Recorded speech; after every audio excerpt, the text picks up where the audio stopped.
Bonsoir, bonsoir, bonsoir la famille. J'espère que vous allez bien, j'espère que vous vous portez bien, j'espère que ça va bien chez vous. Alors, nous, on s'introduit encore davantage dans vos maisons parce que on vient encore ce soir parler de mariage.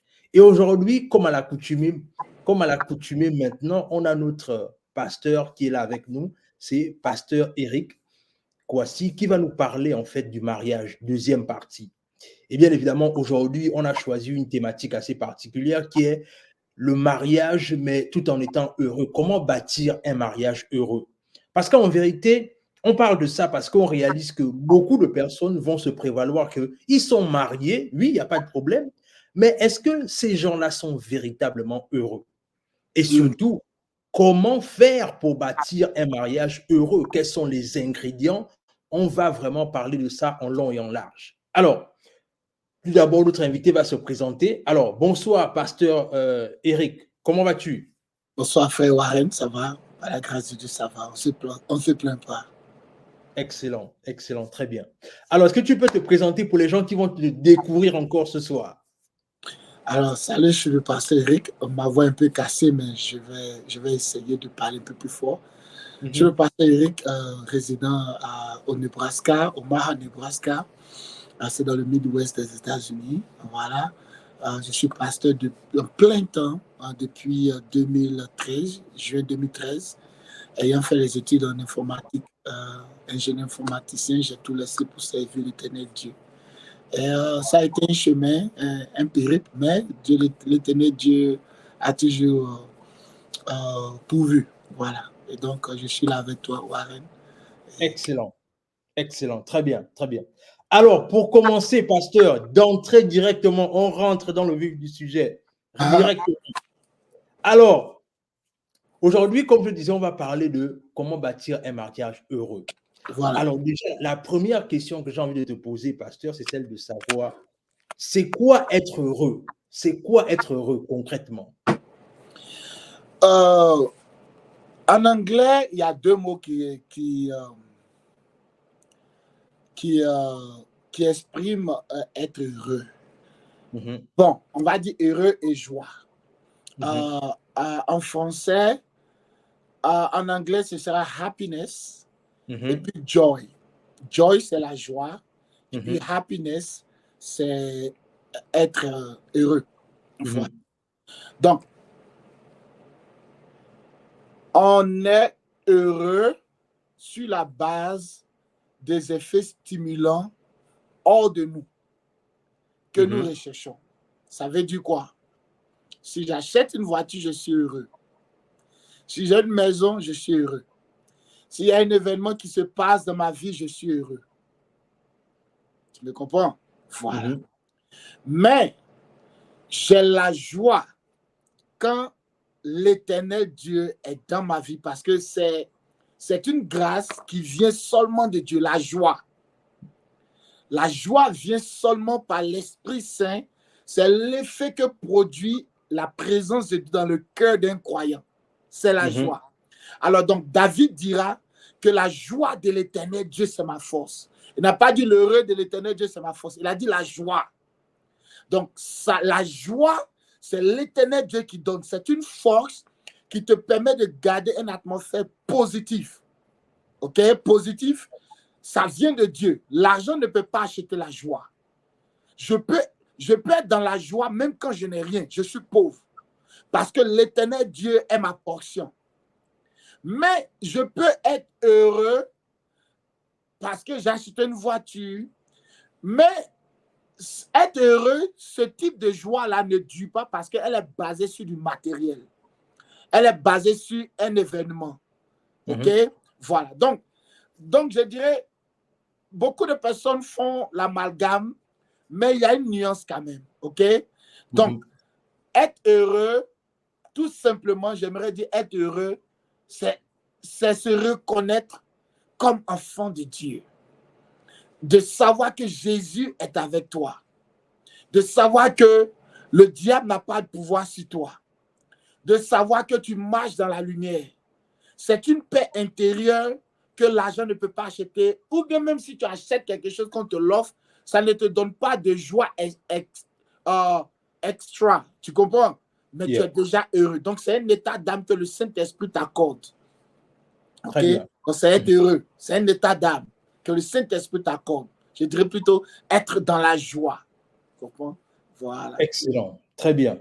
Alors, mais maintenant, la question que j'ai envie de te poser, c'est que pourquoi on a l'impression que cette joie-là n'est pas beaucoup reflétée dans les mariages? Oh oui. Oh oui. Ah, ça, c'est une belle question. Hein? Alors, Warren, je vais te dire une chose. L'homme de nature, à la base, il est ingrat. Il faut le... OK. À la base, ne parle même pas d'abord du mariage. L'homme de nature, à la base, il est ingrat. Il y a un verset, il y a un chapitre biblique qui dit « Entrons dans les pavés de l'Éternel avec cri de joie et d'allégresse. » Tu me comprends? Si tu attends ton mariage avant d'être heureux, tu ne seras pas heureux. Très bien. Donc, l'homme de nature, à la base, il est ingrat. L'homme est toujours à la conquête de quelque chose pour stimuler sa joie. Et donc, l'homme ferme ses yeux sur ce que l'Éternel Dieu a fait de bien et toujours regarde ce qui ne marche pas et se plaint. La voiture est cassée, tu te plains, tu n'es pas heureux. L'enfant est un peu malade, tu te plains, tu es un peu groschon, tu n'es pas heureux. Tu as un petit bobo au boulot, tu es un peu groschon, tu n'es pas heureux. Tu vous comprends? Voilà. Donc, l'homme de nature, c'est difficile pour l'homme de manifester la joie parce que l'homme est focalisé ou bien orienté sur ce qui ne marche pas et donc il développe des sentiments négatifs. OK? Ouais. Voilà. Donc, les gens ne sont pas heureux dans leur mariage parce que, d'abord, ils ne comprennent pas pourquoi et c'est quoi le mariage. De deux, ils ne savent pas être heureux avec eux-mêmes. Il dit, leur joie personnelle n'est point développée. De trois, ils ne sont pas heureux parce que il y a ce qu'on appelle en anglais des needs. Les besoins ne sont pas satisfaits. Et aujourd'hui, dans tous les couples, le problème majeur, je n'ai même pas dit, il y a un seul problème qui fait que les couples ne sont pas heureux, c'est que chaque partenaire dans chaque couple ne participe pas activement à satisfaire les besoins d'autrui. Tu comprends? Voilà. Et donc, les couples aujourd'hui, beaucoup de couples ne sont pas heureux parce que, parce qu'on a, puisqu'on n'a pas, on ne s'est pas concentré, focalisé à satisfaire le besoin du partenaire et vice-versa. Il y a tout un problème qui en découle. On n'est pas heureux parce que la femme n'a pas eu des compliments, l'autre n'est pas heureux parce qu'il y a une personne qui vient s'intéresser dans le mariage et l'autre n'est pas heureux parce que ils ont un problème de communication, ok? L'autre n'est pas heureux parce que j'ai dit dans l'autre show la dernière fois que la femme pense qu'elle a marié une autre femme et l'homme pense qu'il a marié un autre homme. Or, nous sommes des entités, des êtres carrément différents créés par le même Dieu.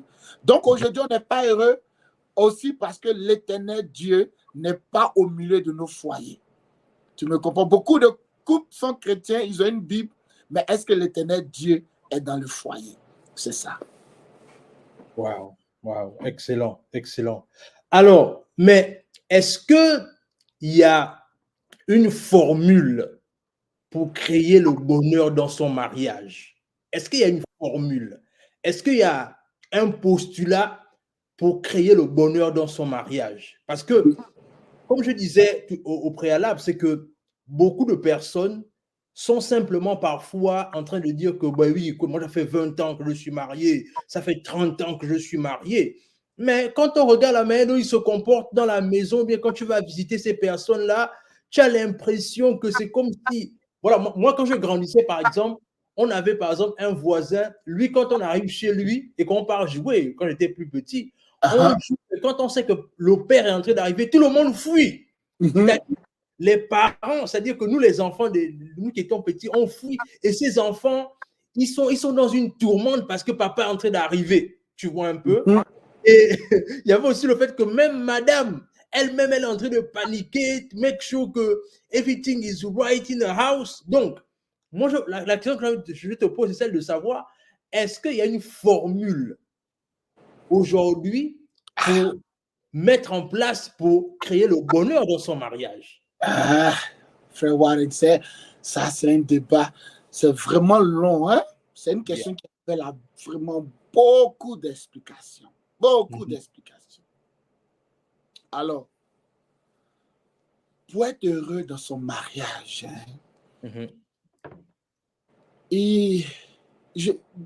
bon, ok, je vais te reposer une question. Est-ce que tu veux que je donne la version courte ou bien la version longue comme un séminaire? Non, le truc, c'est qu'en vérité, c'est ton show. Moi, j'ai besoin d'enseignement et en même temps, j'ai aussi besoin d'enseigner mon audience. Donc, c'est selon. Il y a plein de choses. Il y a plein de choses. Bon, je vais commencer du solide et aller à des ramifications. Ok? C'est possible d'être heureux d'un mariage. Oui, j'en ai vu. Il y a un mentor à moi qui est très... Il est mon modèle dans le mariage. Quand je l'observe, c'est beau. Une fois, je suis allé dans son église et habituellement, quand je vais dans son église, je suis carrément dans le fond. Hein. Je suis dans le fond. Alors donc, je me suis assis plusieurs fois et je l'observe. Il finit de prêcher, il prend son épouse et ils marchent ensemble gracieusement. J'observe les enfants. Et quand sa femme vient, on sent sa cadence, on sent sa beauté, on sent sa... C'est glamour, c'est glamoureux, c'est ça, ici c'est un mot. C'est glamour, glamour, c'est beau. Et j'ai dit ça, j'aimerais ressembler à ce monsieur quand il s'agit du mariage. Tu vas voir l'église, hein, je fais des petites phases avec... voilà, j'ai copié ça de quelqu'un, tu comprends? Je ne dis pas que tout le monde doit faire ça, mais un mariage heureux, c'est possible. C'est possible. Alors, le premier secret que je vais donner dans un mariage heureux, pour avoir un mariage heureux, c'est d'apprendre à connaître, d'abord, soi-même, son partenaire, et ensuite connaître le gendre opposé. Okay? Ensuite, participer activement à satisfaire les besoins de son partenaire, son époux ou bien son épouse. Et je vais expliquer tout cela. Aujourd'hui, on n'est pas en général heureux dans nos mariages. Je répète, premièrement parce que celui qui s'en va se marier ne se connaît pas et il ne connaît pas celle qui s'en va marier en tant que femme ou en tant qu'homme et en tant que partenaire. Et donc, puisqu'il ne la connaît pas ou bien il ne se connaît pas, il ne sait pas donc de quoi est-ce qu'il aura besoin. Je prends un exemple.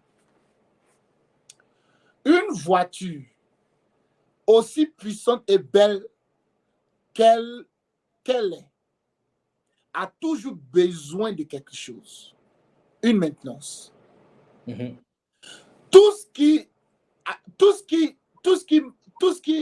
Donc, toute personne qui manque de satisfaire le besoin d'un objet ou d'une personne détruit un principe, casse un principe, ou bien viole un principe. OK? Donc, un avion a besoin d'être maintenu. Une voiture a besoin d'être maintenue. Un immeuble a besoin d'être maintenu. Donc, on maintient quelque chose en pourvoyant aux besoins de cette chose. Donc, ma voiture a besoin de changer, d'avoir l'huile de moteur changé régulièrement. Ma voiture a besoin d'avoir le parallélisme fait régulièrement. Ma voiture a besoin d'avoir les filtres être changés régulièrement. Alors, si je ne satisfais pas les besoins de ma voiture, qu'est-ce qui se passe? La voiture aurait été belle, solide, comment elle va se casser. Ouais. Ainsi va pour l'homme. Toute chose que Dieu a créée a un besoin. Et ce besoin est inné. Donc, la femme a un besoin. C'est un besoin inné qu'elle-même, elle ne peut pas te dire de quoi est-ce qu'elle a besoin. L'homme aussi a un besoin.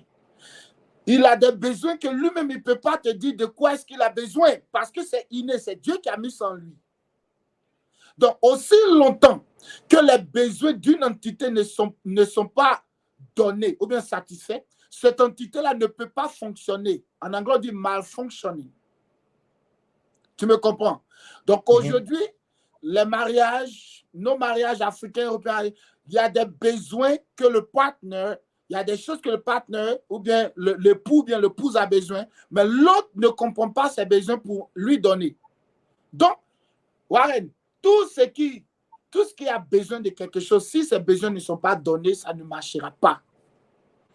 Tout ce qui existe sur cette terre, tout ce qui existe doit avoir des besoins qui sont satisfaits. OK? Donc, ça, c'est l'une des plus grandes raisons. L'autre raison, et puisque ces besoins ne sont pas satisfaits, on assiste à ce qu'on appelle le manque de joie ou bien le mécontentement. Tu me suis? Voilà. Il faut aussi comprendre, donc, en allant dans cette lancée, j'ai dit pouvoir se connaître, satisfaire les besoins, et puis l'Éternel Dieu des armées, le mariage, Dieu doit être dans le mariage. Donc, commençons par se connaître.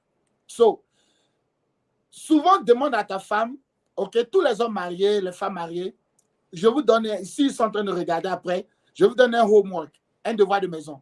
Un jour, regarde ta femme et puis demande à ta femme, chérie, est-ce que tu me connais?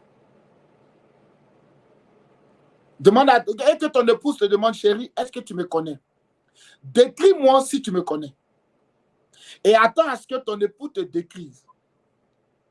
Et attends à ce que ton épouse te donne une description de qui tu es. Et vice-versa. Et écoute, la plupart du temps, certains couples manquent ça. Ou bien ils vont te décrire sur la base de ce que tu as fait de mal. Ou bien ils ne sauront pas quoi dire. Donc, la personne que tu as mariée, tu ne la connais peut-être pas. Et si tu ne la connais pas, comment est-ce que tu peux habiter avec quelqu'un que tu ne connais pas? Ouais. Tu me suis? Voilà. Et donc, il faut comprendre que dans le système de se connaître, l'un de l'autre, il faut dire que l'homme réfléchit différemment de la femme. Nous sommes ce qu'on appelle en anglais des logical thinkers. Nous sommes des êtres logiques. Point nomme, 1 plus 1 doit être égal à 2. OK? Point nomme là, 1 plus 1 égale à 2. C'est logique. Pour la femme, si 1 plus 1 égale à 2, pourquoi est-ce que 2 moins 3 ne doit pas être égal à 2? Donc, elle est différente. Elle est différente. Nous sommes très logiques dans la tête. Donc, du fait que nous sommes logiques, la femme n'est pas aussi logique que nous. Elle est émotionnelle. Nous ne sommes pas assez émotionnels. Même si nous avons des émotions, à cause de notre façon logique de penser, nous cachons nos émotions. Or, la femme, elle est d'abord émotionnelle avant d'être logique. Tu me suis? Par exemple, tu dis à ton épouse que, madame, ce soir à 17h, quand je descends du boulot, je passe te prendre à 17h30, on va au restaurant. Donc, elle, dans sa tête, ce que tu lui as dit, OK, elle a reçu ça, donc elle t'attend à 17h30. Alors, en venant, il y a un embouteillage, il y a le trafic, et tu n'arrives pas à 17h30, tu arrives à 18h30. Quand elle est prête, elle t'attend. Elle est fâchée parce que tu arrives en retard. Dans sa tête, tu lui as promis quelque chose que tu n'as pas exécuté. Or, ce n'est pas parce que tu ne voulais pas exécuter, mais c'est parce que tu étais en retard. Donc là, elle n'est plus heureuse. Donc tu arrives à la maison, tu dis, chérie, je suis arrivé, bon, on y va, on est en retard. Bien sûr, elle va te suivre, mais elle boude. Mais toi, dans ta tête logique, tu te dis, ben, je t'ai dit, je viendrai te chercher à 17h30. Je suis arrivé à 18h30. Pas parce que j'ai voulu être en retard, mais parce que y a eu l'embouteillage. Ce n'est pas de ma faute. C'est logique ce que tu dis. Mais elle, pour elle, ce n'est pas logique. Parce que tu as dit 17h30, arrange-toi pour être là à 17h30. Donc, nous les hommes, nous sommes des êtres logiques. La femme est émotionnelle. OK? Maintenant, il faut comprendre une autre chose encore. Puisque nous sommes logiques, notre façon de percevoir les choses, c'est carrément différent de la femme. La femme, tout ce que tu dis à une femme, c'est un transfert de sentiments. Et tout ce que tu dis à un homme, c'est un transfert d'informations. Tu vois, donc j'ai dit que aujourd'hui on se marie, mais on connaît pas on ne sait pas qui est la femme, c'est quoi la femme. On a cette façon de se moquer de la femme. Oh, la femme, depuis le jardin d'Éden, le Satan a tenté la femme, donc c'est un être diabolique. La femme, c'est un être faible. Non. Ce qu'il vient de dire est toujours bon. Mais elle fonctionne, c'est comme les voitures coréennes, ok, asiatiques, et puis les voitures américaines. Ce sont des voitures, mais elles fonctionnent différemment. Ouais. Ok, voilà. Donc, quand une femme parle à un homme, qu'elle se dise qu'elle est en train de transférer une information à cet homme. Lui, ce qu'il dit, c'est une information. Par exemple, mon épouse me dit, chérie, je n'aime pas ton pantalon. J'ai dit, ok, demain je vais changer. Ça ne me dit rien. Pour moi, il m'a donné une information. C'est une information. Donc, puisque c'est une information, ça peut ne pas titiller mes émotions. Alors, quitte à moi de lui dire, chérie, je n'aime pas ton pantalon aujourd'hui. Elle pourrait, dans sa tête, je n'ai jamais aimé tous ces pantalons qu'elle porte depuis qu'on s'est mariés. Donc, tu veux dire quoi? J'ai grossi? Donc, tu veux dire quoi? Tu n'as jamais aimé mes pantalons? Non. Ce n'est pas ce que j'ai dit. Donc, quand un homme parle à une femme, qu'il sache qu'il est en train de transférer des émotions. Elle reçoit ça au niveau de ses sentiments. Si tu dis à ta femme, chérie, j'aime tes cheveux aujourd'hui, mais c'est joli. La question qu'elle va te poser, elle va te dire, mais donc depuis toujours quand je fais mes cheveux, tu n'as jamais aimé. Elle n'a pas reçu comme une information, elle a reçu ça comme un transfert de sentiments. Ouais. Si tu dis la même chose à un homme, il va dire, oh, ok, merci. C'est une information.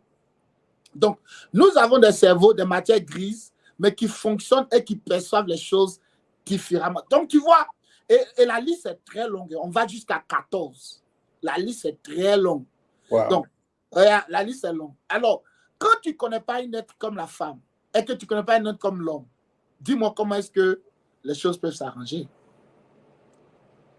Quand tu dis à la femme un mot et qu'elle perçoit ça mal, et que tu dises à l'homme un mot et qu'il semble être indifférent, ce n'est pas parce qu'il est indifférent, mais c'est parce qu'il a reçu l'information et le cerveau de l'homme est comme un tiroir. Il va prendre l'information, il dépose dans le tiroir et il ferme. De temps en temps, il pense à ça, mais il ne va jamais te dire. Or, la femme, puisqu'elle est émotionnelle, elle va se dire, mais celui-là, je lui ai dit quelque chose. Depuis que je lui ai dit ça, il ne dit absolument rien. Pourquoi est-ce qu'il ne bouge pas? Ce n'est pas parce qu'il ne bouge pas. C'est parce qu'étant un être logique, il va prendre le problème, tourner le problème, prendre ça de façon logique pour ne pas que ses sentiments soient involvés dans le problème. Ouais. C'est pourquoi la femme doit faire attention. Elle n'a pas marié un autre homme. Elle n'a pas marié une autre femme. Elle a marié un homme qui est très différent d'elle. Et vice-versa. Excellent. Wow. C'est tout un séminaire. Ouais, bien sûr, c'est clair. Même je suis en train de réaliser ça, que là, franchement, c'est des dispensations qui, même le peu de temps qu'on a ne pourra pas suffire. Yeah. Alors, mais quand même, moi, je suis un peu inquiet parce que nous, on est une génération là où, nous, on nous appelle la génération micro-ondes. Je parle de nous, pas pour, tu es mon aîné, mais je parle de nous, par exemple, nous qui venons après vous, c'est que nous, on est la génération micro-ondes, tu vois un peu.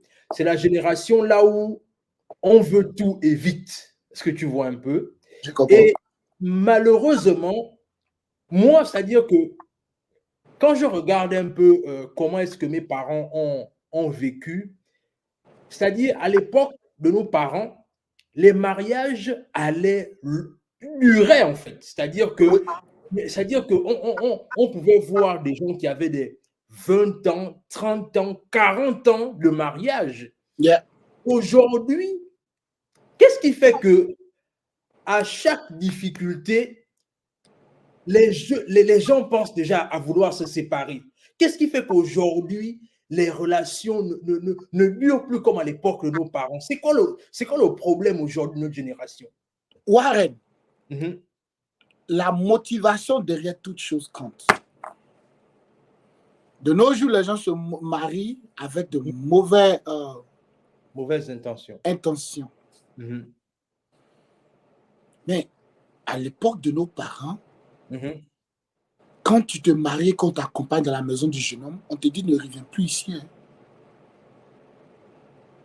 Oui, à mon mariage, ma belle-mère a dit à mon épouse, là où tu vas là, on ne revient plus ici. Tu n'as pas de maison ici. Wow. Ça veut dire que là où tu vas là, n'importe quel problème qui arrive, arrange-toi pour arranger. Mais on ne quitte pas foyer. Ouais. Ça, c'était l'époque. L'époque où le mariage n'était pas entre deux personnes, mais c'est entre deux grandes familles. L'époque où le mariage durait toute une semaine. On faisait des cérémonies. On prenait du temps pour parler au jeune homme, on prenait du temps pour parler à la jeune femme. Est-ce que tu sais qu'au Nigeria, le mariage n'est pas entre deux personnes, mais c'est entre deux familles? J'étais la fois dernière, l'année passée, j'étais à Dallas pour régler un problème de couple. Alors, c'est une famille nigériane qui s'est mariée avec une famille ivoirienne. OK? Donc, je suis arrivé comme le pasteur de la jeune dame et les parents du jeune homme étaient là. Et donc, la dame m'a dit, chez nous les Yoruba, le mariage n'est pas entre deux personnes. C'est entre deux clans. Ça, si toi, Warren, ta fille a marié ta fille a marié mon fils, ce n'est plus un mariage de deux jeunes gens qui sont amoureux. Hein. C'est un mariage d'alliance. Puisque le mariage de nature, ce n'est pas un contrat. Ce n'est pas un truc de business, c'est une alliance. Ouais. Le mariage est vu comme une alliance. Et les alliances ne sont pas brisées de façon unilatérale, non. Donc aujourd'hui, la mauvaise compréhension du mariage par les jeunes gens, eux, ils pensent qu'on vient dedans aussi longtemps que la femme est belle, après 2-3 enfants, et non, elle n'est plus jolie, je m'en vais. Non, non, non, non, non. Donc à l'époque, quand on dit mariage, c'est toute une famille. Mais écoute, c'est pas du jeu. C'est pas du jeu. Alors, donc, qu'est-ce que ça veut dire? D'après la famille nigériane à qui j'ai parlé, la belle-fille est reçue dans la famille du jeune homme comme étant une fille. Elle étant une fille de sang. Et donc, de là, elle devient les belles-sœurs on ne dit plus belles-sœurs, on dit mes sœurs. Le jeune homme aussi est reçu dans l'autre famille comme étant le fils légitime du père. Alors, si tu as adopté un enfant de dehors, il a aussi le même droit légaux que l'enfant légitime. Est-ce que tu vas le rejeter? Non. Non. Si tu as adopté un enfant, l'enfant a les mêmes droits que ton enfant de sang. Tu ne peux pas le rejeter. Et donc, de ce fait-là, s'il y a un problème à la maison, écoute, le père est obligé d'appeler tous les autres enfants, les deux familles se réunissent, on dit non, on doit régler ce problème parce que c'est deux frères qui se battent. Wow. Donc, la conception traditionnelle du mariage a été dévaluée de nos jours. Donc, les motivations sont à recheck. Quelle est ta motivation en te mariant? Est-ce que tu veux une vidéo avec tout ce qui est joli, avec le caméraman, avec le DJ, avec la nourriture, faire une belle vidéo sur YouTube et avoir plusieurs vues? Ou bien tu veux faire le post everywhere, un peu partout? Ou bien est-ce que tu te maries parce que tu brûles? Tu veux juste satisfaire tes envies sexuelles? Est-ce que tu t'es marié parce que tu as vu que le conjoint sort d'une famille riche? Donc, c'est sur la base économique. Est-ce que tu t'es marié parce qu'on t'a poussé à te marier, on t'a forcé à te marier? Parce que tu as une grossesse par accident? Ou bien est-ce que tu t'es marié par alliance de fortune? Donc, aujourd'hui, les motivations ne sont pas les... Donc, les gens rentrent dans le mariage, ils ne savent pas ce que c'est que le mariage. Et donc, les motivations sont à revoir. les motivations sont à revoir. Quand on arrive devant le mec, on dit pour le meilleur, pour le pire, les gens pensent que c'est du jeu. Ce n'est pas du jeu. Parce que j'ai dit tantôt la fois dernière que l'homme change. Et donc, la motivation, déjà aujourd'hui, donc le mariage ne dure pas. Et je bénis Dieu pour moi. Vraiment, je ne dis pas, et comme je l'ai dit tantôt, ce n'est pas mon sujet favori, mais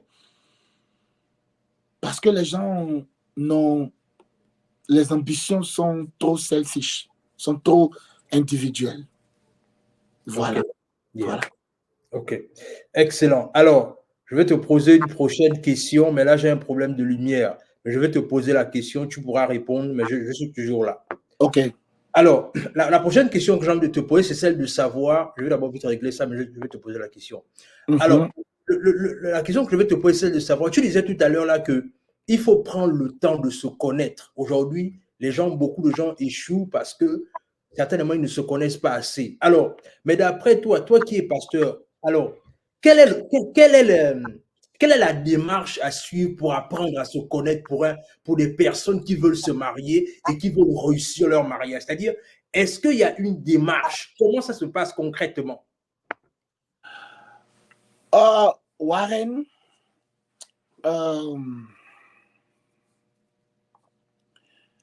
pour connaître quelqu'un, il faut du temps. Hein. Voilà. Pour connaître quelqu'un, il faut beaucoup de temps. Il faut du temps pour... parce que l'homme est un être insatiable. Okay? L'homme est un être changeant. Donc, si tu veux vraiment connaître ton conjoint, il faut du temps. Voilà.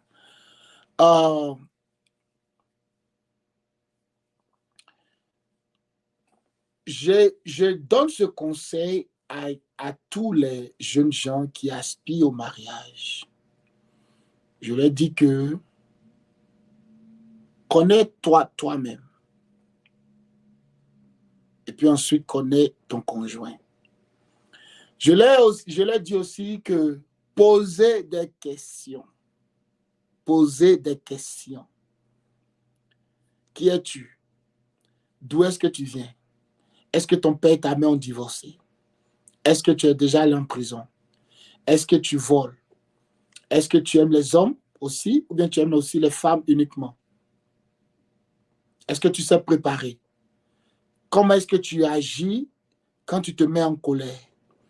Est-ce que tu sors d'une famille polygame? Est-ce que tu aimes Dieu? Est-ce que tu as une vie de prière? C'est quoi ta vision? C'est quoi tes ambitions? Il faut prendre du temps pour poser des questions et communiquer beaucoup. La communication est Le problème, souvent, le diable, quand il veut détruire le mariage des gens, il permet à ce qu'il y ait un langage de sourd et de muet.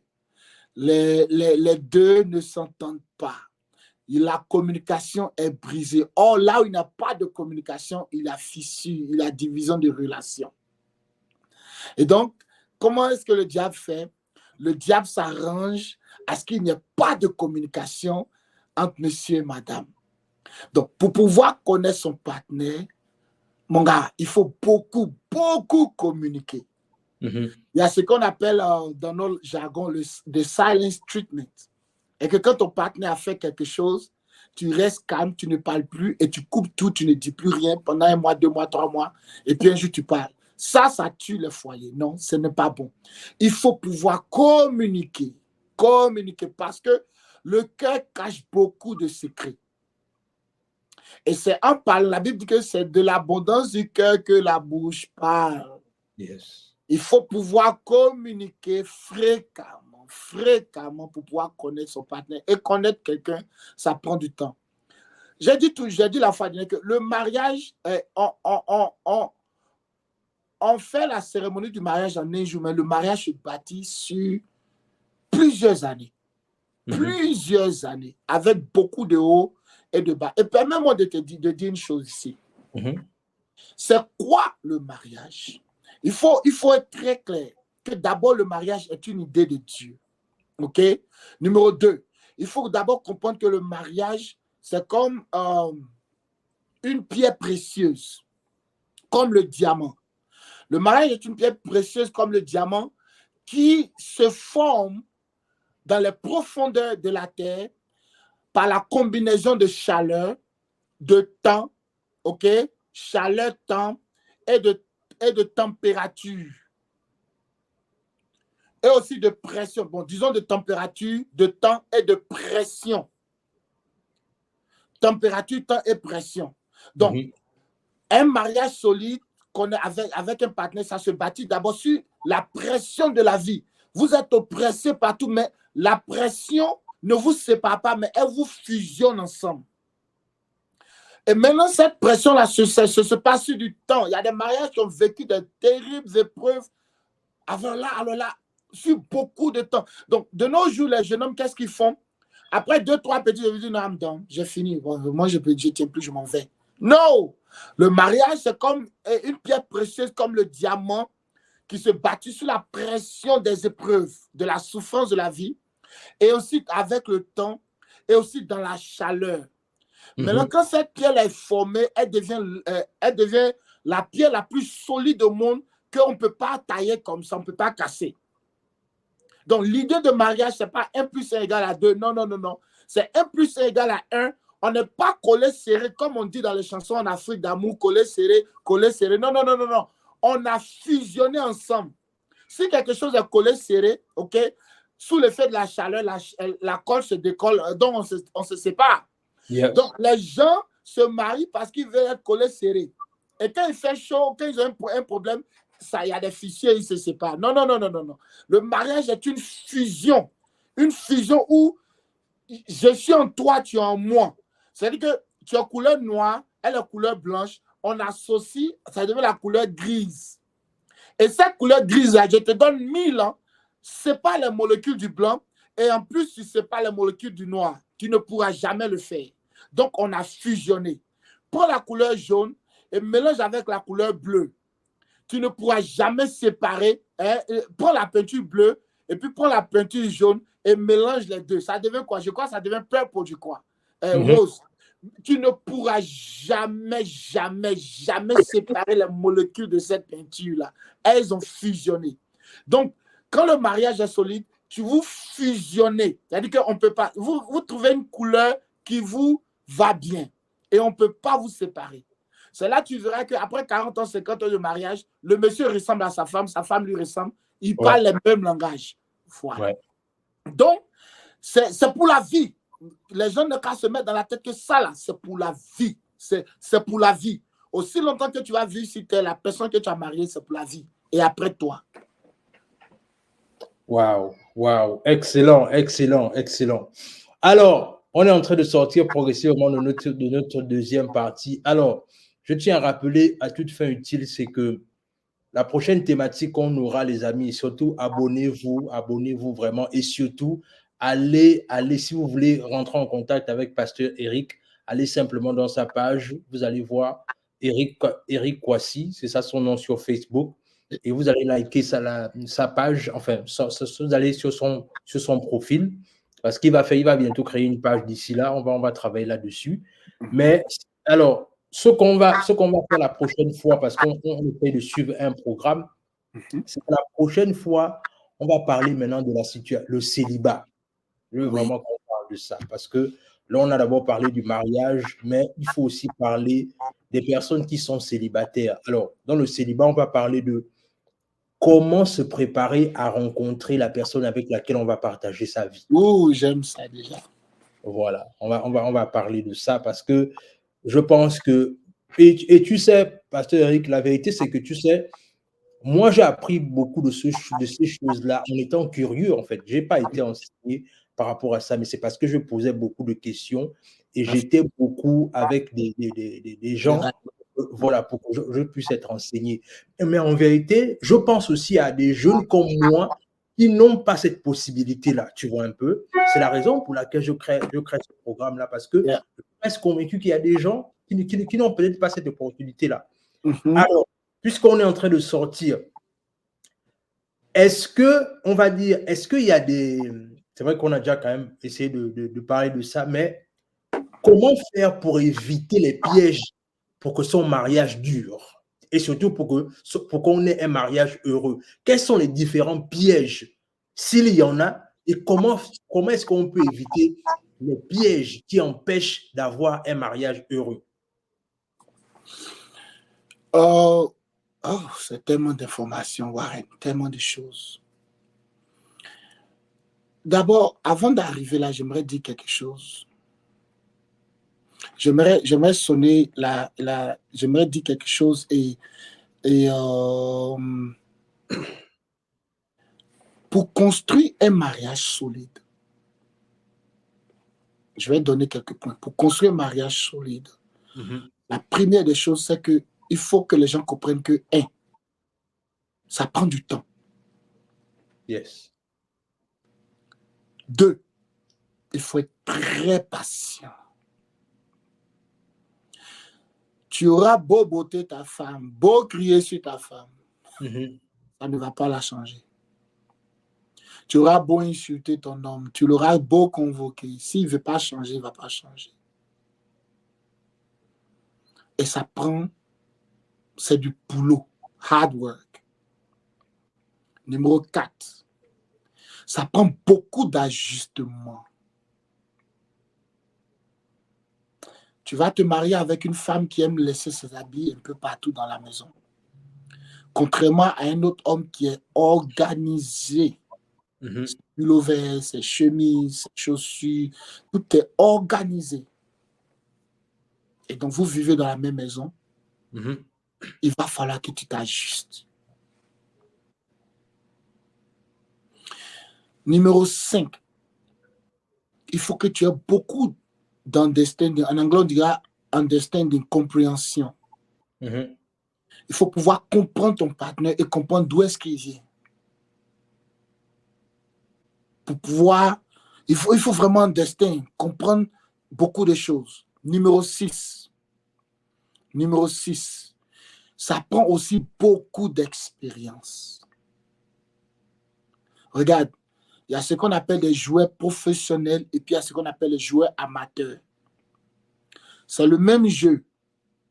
C'est le même jeu, mais il y a un qui est professionnel. Tu sais pourquoi il est professionnel? Parce qu'il a de l'expérience.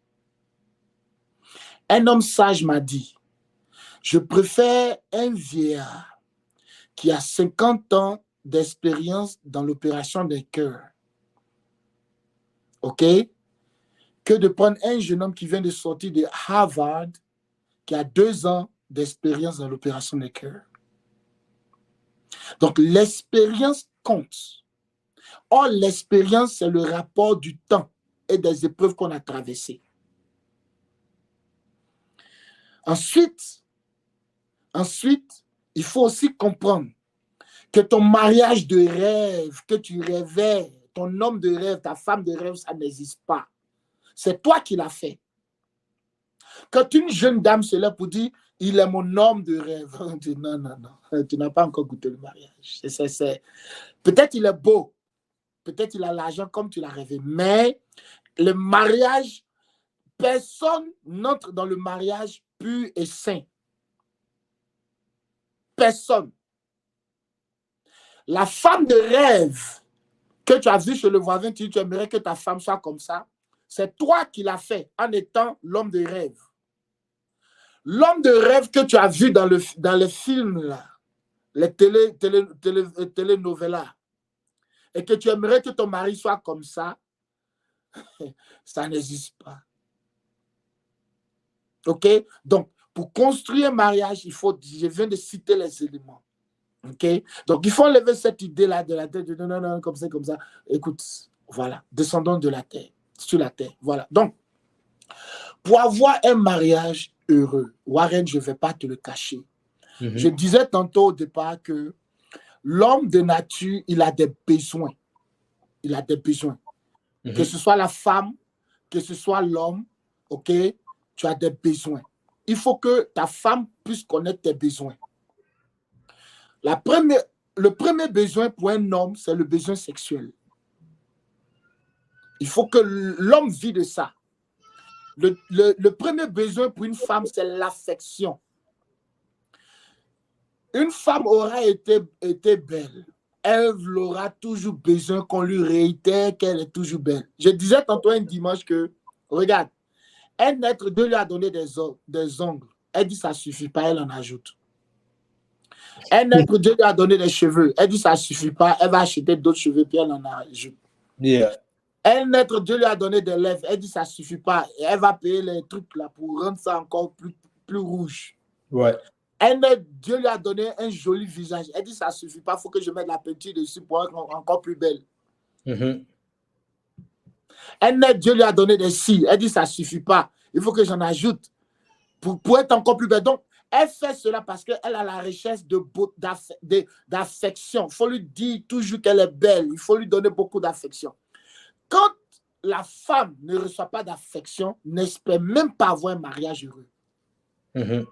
Parce que c'est de ça qu'elle a besoin pour vivre. C'est comme tu as besoin de manger pour vivre, non? Donc, la femme a besoin d'affection pour vivre. Yeah. Donc, aujourd'hui, de nos jours, les hommes, excuse-moi, frère Warren, surtout nos hommes africains, ils sont vraiment old school. Voilà, ils ne prennent pas leur femme pour sortir. Un jour comme ça, prépare pour ta femme. Chérie, je vais faire l'ancienne sauce du pays là. Et puis, bon, on va manger quelque chose. Tu vois, cette affection, la femme a besoin de ça. Et personne ne la comprend. Elle a constamment besoin qu'on lui dise qu'elle est belle, qu'elle est jolie, qu'elle fait du... Voilà. Le deuxième besoin de l'homme, OK, besoin de l'homme, c'est que la femme l'accompagne dans ses hobbies. C'est-à-dire qu'un homme a des hobbies. Toi, par exemple, moi, j'ai des hobbies. Et la plupart des femmes n'accompagnent pas les hommes dans ce qu'ils aiment faire après le boulot. Tu me comprends? Le deuxième besoin de l'homme, OK, et de la femme, c'est la communication. La femme aime parler, la femme aime communiquer. Mais nous, les hommes, surtout les hommes africains, nous sommes beaucoup calmes dans notre coin. Je ne veux pas trop parler, je ne veux pas trop expliquer ce problème parce que tu vas me poser beaucoup de questions. Oh, la femme aime parler. Elle va te demander, mais il y a quoi dans ta tête? What's in your mind? Il y a quoi dans ton cœur? Parlons, mais qu'est-ce que tu en penses? Mais il faut dire quelque chose, mais tu ne parles pas. Mais qu'est-ce qu'il y a? Elle t'explique sa journée et tu n'écoutes pas. La femme a besoin de communiquer, elle veut parler. C'est comme ça qu'elle se libère de ses douleurs.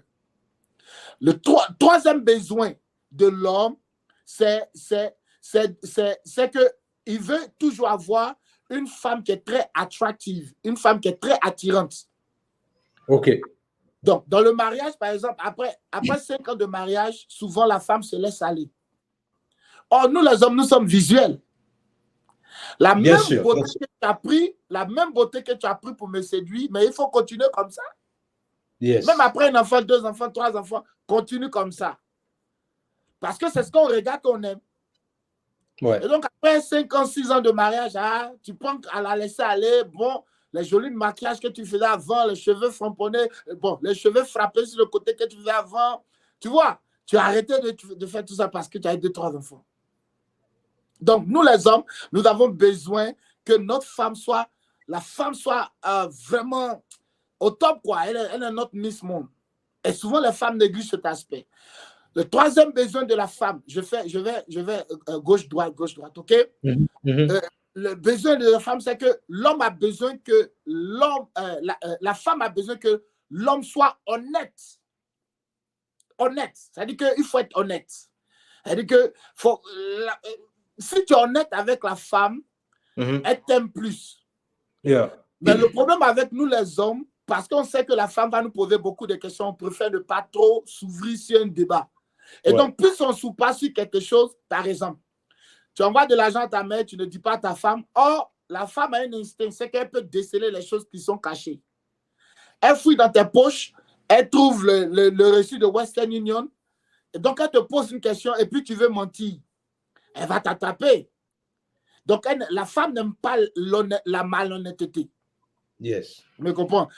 Quatrième besoin de la femme, plutôt de l'homme, c'est que l'homme, OK, l'homme a besoin la femme plutôt a besoin de support. C'est-à-dire que quand il dit support, ça veut dire qu'à la maison, il y a des choses que la femme ne peut pas faire. Par exemple, l'ampoule est grillée, ok? Quand une femme voit son homme en train d'enlever l'ampoule et puis réchanger, elle se sent comme si elle est aimée, elle est protégée. Ouais. Ok? Voilà. Le quatrième besoin de l'homme, c'est la nourriture. L'homme veut manger. Écoutez, pour les gens qui sont à l'étranger, écoutez-moi très bien. C'est vrai que vous êtes occupés, vous travaillez, mais n'oubliez pas que l'homme a un besoin, c'est de manger. Donc, il faut t'organiser afin que tu puisses rentrer dans la cuisine, at least au moins 2 fois dans la semaine, faire un bon menu pour ton homme. Il va beaucoup aimer. OK? Cinquième besoin de l'homme. OK? Cinquième besoin de l'homme. L'homme a besoin de beaucoup de respect. On en a parlé la dernière fois. Le respect, c'est quelque chose qui définit l'homme. L'homme a besoin de ça. Il vit de ça. OK? Et le respect peut se développer sur plusieurs plans.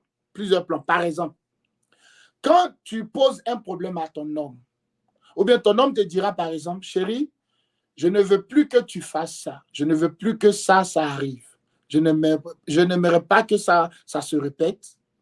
Il vient de te donner une limite. OK? Il vient te dire, non, cette partie, la prochaine fois, si tu fais, ça ne va pas me plaire. C'est irrespectueux pour toi, la femme, d'aller refaire la même chose.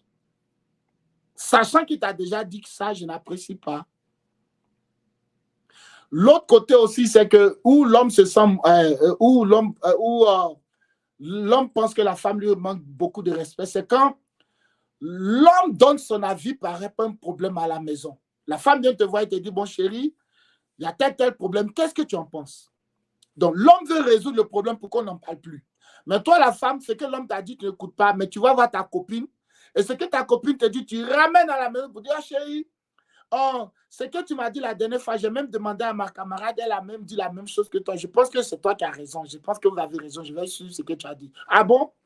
Fallait que ma copine, ta copine te dise ce que j'ai dit afin que tu puisses suivre ce que c'est un manque de respect. Donc, c'est plus le respect de l'homme, c'est pas une seule chose pour dire non, je me rabaisse devant lui pour lui donner la gloire. Non, non, non, non, il y a plusieurs autres choses qui involvent le respect, qui rentrent dans le contexte du respect. OK? Et la dernière chose pour la femme, que la femme a besoin pour qu'elle soit heureuse dans son mariage, c'est, on appelle ça family commitment, l'engagement familial. Qu'est-ce que ça veut dire? La femme veut savoir qu'il n'y a aucune autre personne qui vient au-devant d'elle et de ses enfants dans ta vie. Donc, il y a des hommes qui sont mariés, mais ils sont très attachés à leur mère. Donc, tout ce qui se passe dans le foyer, la maman est au courant. Les femmes n'aiment pas ça. La femme veut savoir que elle, après toi, c'est elle, et après elle, ce sont ses enfants, et que tu la mets au devant de tout. Et beaucoup d'hommes n'ont pas compris ça.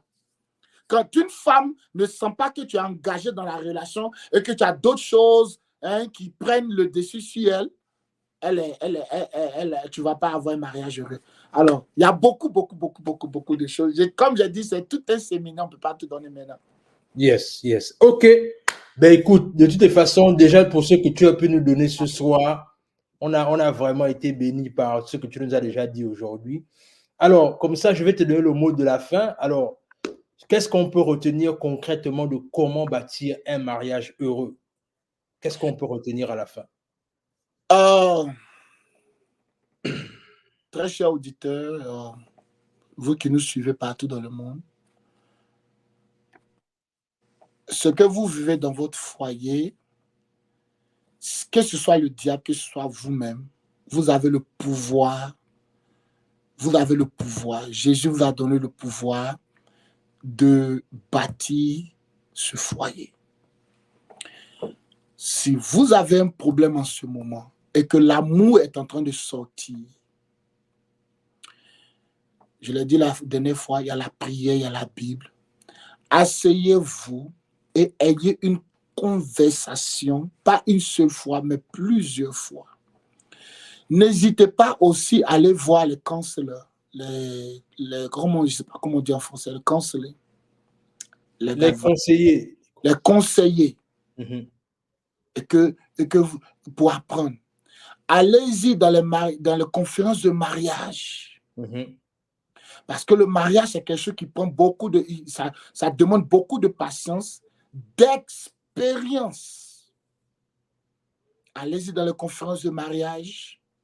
OK? Aussi, si vous êtes marié et que vous êtes pris par l'éducation des enfants, beaucoup la vie professionnelle, ayez toujours du temps pour sortir. Allez-y quelque part manger au restaurant. Faites une sortie une fois chaque 2 semaines, 2 fois dans le mois. Ayez une sortie quand même pour rallumer la flamme de l'amour. Parce que la routine tue. OK? Voilà. Comprenez que le diable n'aime pas le mariage. Le diable s'attaque au mariage parce qu'il veut que les enfants soient délaissés. Et donc, éduquez-vous sur le mariage. Éduquez-vous sur le mariage. Cherchez à vous connaître. Connaissez votre homme. Que Dieu vous bénisse. OK, thank you so much. Thank you so much. Merci beaucoup, Pasteur Eric, d'avoir pris de ton temps. Vraiment, c'est toujours un plaisir de t'avoir dans ce podcast. Alors, comme je disais, allez, si vous avez des questions particulières à Pasteur Eric, allez simplement sur son Facebook. Vous pouvez lui laisser un message inbox. Il va se faire un plaisir de vous suivre si vous avez besoin d'un suivi particulier. En même temps, il est pasteur, il est life coach et business coach. Donc, n'hésitez pas, et puis il va vous accompagner dans ce dont vous avez besoin.